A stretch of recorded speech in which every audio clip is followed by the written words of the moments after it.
code. Hey.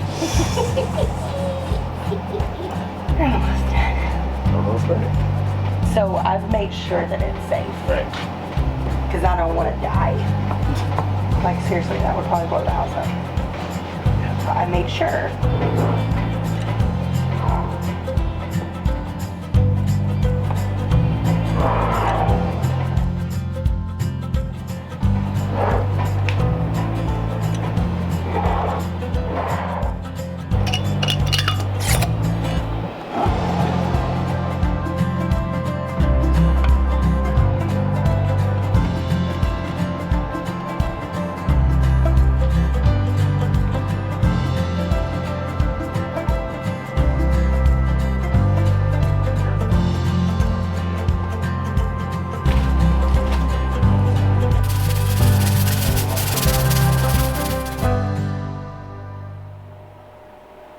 Hey y'all, welcome to Stivers Homestead. I'm Zach. And I'm Jen. And today we are canning dill pickles. Yep. So previous weeks, I think last week, we did bread and butter pickles, and we had said in that video we were going to try to do dills, but we just ended up doing bread and butters.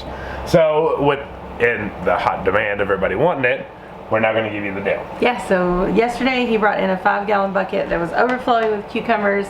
We picked out the best ones, gave the bad ones to the animals, and we were left with basically the same amount as when we did bread and butter. So I'm guessing it's going to be about 12 quarts. We'll see. I'm betting more. Betting more? I think we'll show you how much we have, and y'all comment down below how many quart jars you think it's going to be. So we'll see. We'll see.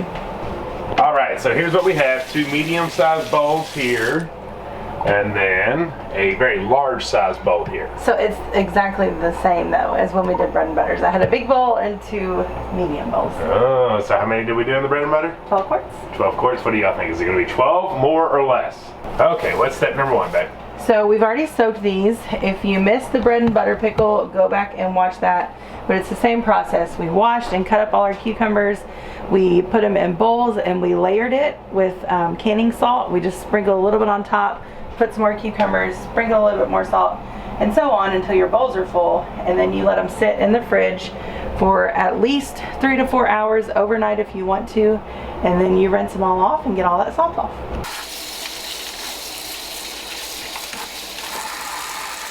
So why do we do this? This is how you get your pickles crispy. Letting them sit overnight in salt. That pulls all that water out of those cucumbers, and you have a bunch in the bottom, so that's what you're getting rid of.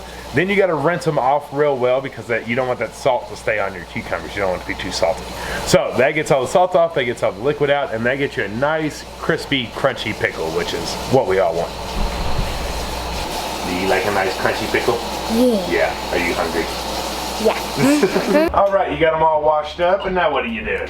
So my strainer's full. There's still more to wash, but I'm just starting to put them into the jars. I'll empty the strainer and then I'll keep washing more.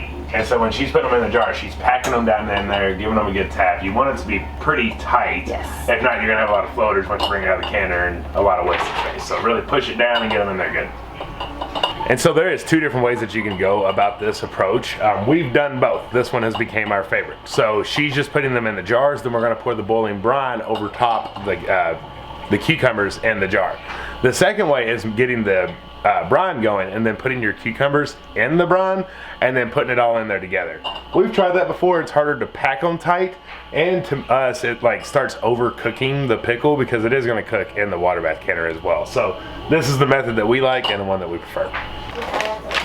We're also taking the easy route today. Not because we want to be lazy, but it's also our favorite way. So we mentioned before, we're a split family. Me and Wyatt like bread and butter pickles, which I use me and my stepdad's recipe from scratch, and him and Raylan like dill pickles.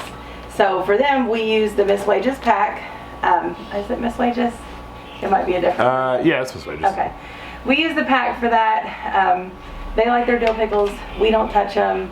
It's really good and it's very simple. So you don't have to. You can use like fresh dill from your garden, and we usually would, but our dill, we used a lot of it, and then usually it's clip and come, and it's not doing the greatest this year. No. So we don't have much left. We're gonna save it for what we actually need.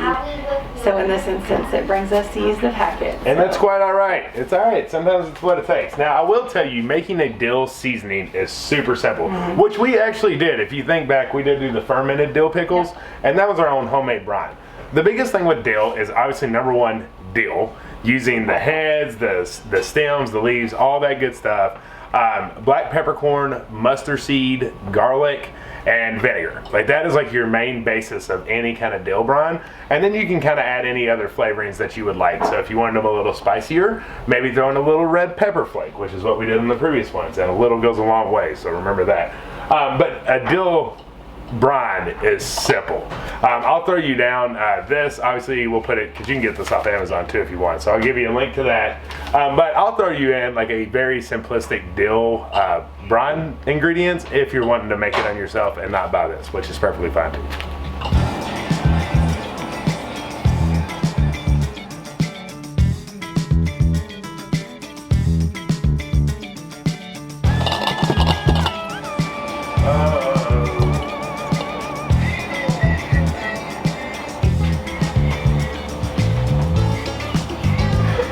Jim's got jokes. Hey, your mama's calling you. How many did you get? Well, see, when I first set this up, you were over at work and I was going to talk to him. Let me get it over here to you. So I made 12. It did. I got them all packed. Waiting for my water bath to get back to a boil. Waiting on the brine to be ready, and then we'll start pouring the brine in the jars. Yeah, so that's something that I was coming to tell you all. As you're starting to pack, like before you get doing anything, get that water bath filled up, because you got to get it filled up about halfway to 3/4 of the way, because water's got to be above the jars. Go ahead and get that bad boy going, because it takes forever to get to a boil. While that's going, go ahead and sterilize your jars, get all your stuff set up, and just like make it a process to where when that's ready, you're ready, and everything's going in. Yeah, so now we are going to make the brine, and we'll show you how to do that. Okay, so we are just going to move to this now. We're going to follow the directions on our package.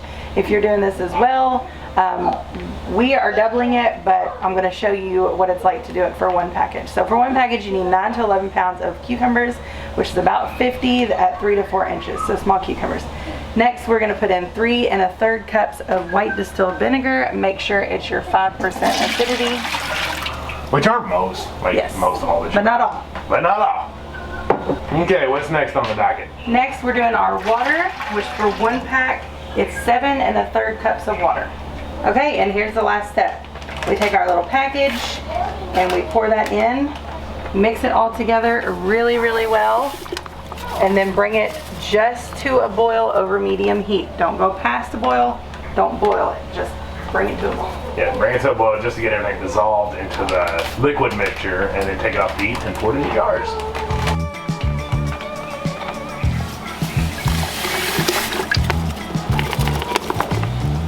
It's gonna be here. Think of a truck. It goes on the trailer. It goes on the trailer. Okay. Our brine has come to a boil, and we are now going to start funneling it into our jars. It smells. If you love dill pickles, it smells amazing. But I don't like dill pickles. I like it, and it does smell amazing. I think dill pickles smell like metal. And I don't know why that is, but I think they taste like metal too. I don't know. That's weird. So what's our headspace here? It's 1/2 inch. 1/2 inch. All right, let's get these bad boys filled up. That's a helper. Oh yeah, she's freaking out, running in circles. Stupid chicken.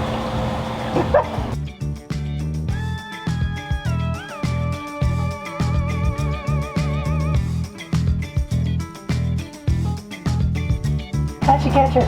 I didn't. She had to get it off. He said, "You see that chicken running around with the flag on her wrist?" Yeah, that's mom out here. Funny farm. Oh, good. Once we get them filled up, what's the next step? Put it down below. No, I'm just kidding. Now we're gonna wipe the rims of the jars to make sure nothing's on there with our cloth that has got distilled vinegar on it to clean it off. That way we don't have any mistakes and everything seals well with no debris underneath. 2 things you want to really do well is debubble really well, because they're pickles and there can be a lot of air pockets, and you really want to wipe those rims because this stuff is sticky. Very sticky, and that will make you not get a seal. So debubbling and cleaning time.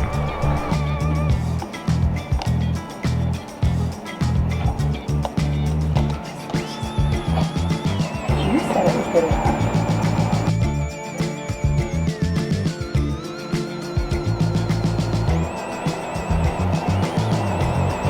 All right, next rule of thumb, what we doing, babe? We are going to put our lids on fingertip tight. And that is all. No tighter.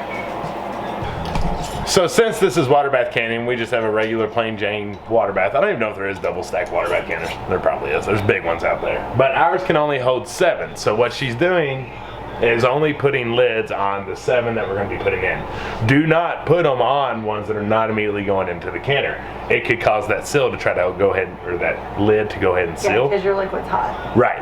And so that would be not an official seal and couldn't really call that canned. So leave those open, just do the ones that you're putting in the canner, and now it's his time. You see, this is what you want. When it's time to can, your water's boiling, because when we put this in, it's going to take the boil down a little, but it won't take so long for it to get back up, and our timer can start sooner rather than later. There you go. She's so big. It's been a long week. Okay, and sometimes this happens. You're not always perfect. It's been a long week, and so we added a little too much water in there. When we was easing our jars down, we noticed that it was going to be too close to the top, or actually overflowing. So make sure that you don't do that and you don't have that water flowing all over into your stove, because that's a bad recipe. So as Jen's doing here, she's taking a little spoon, make sure she's not getting burned, and getting some of that water out, because you just need it over the tops, but you don't want it all the way to the rim to where everything's just going to be boiling out once it gets up there. Those are those things that come about that, like, if you're brand new at canning, you're like, oh crap, what do I do? Have I ruined everything? You haven't. Just make sure you're not making a huge mess and you're not burning yourself and you're just getting the water out. Burn my fingies. Oh no, she burned her fingies. You okay? Yeah. Alright, so now that's in there. It is the water bath can for 15 minutes for quarts. However, we gotta wait till it comes back to a boil before we start our 15-minute timer. Yep.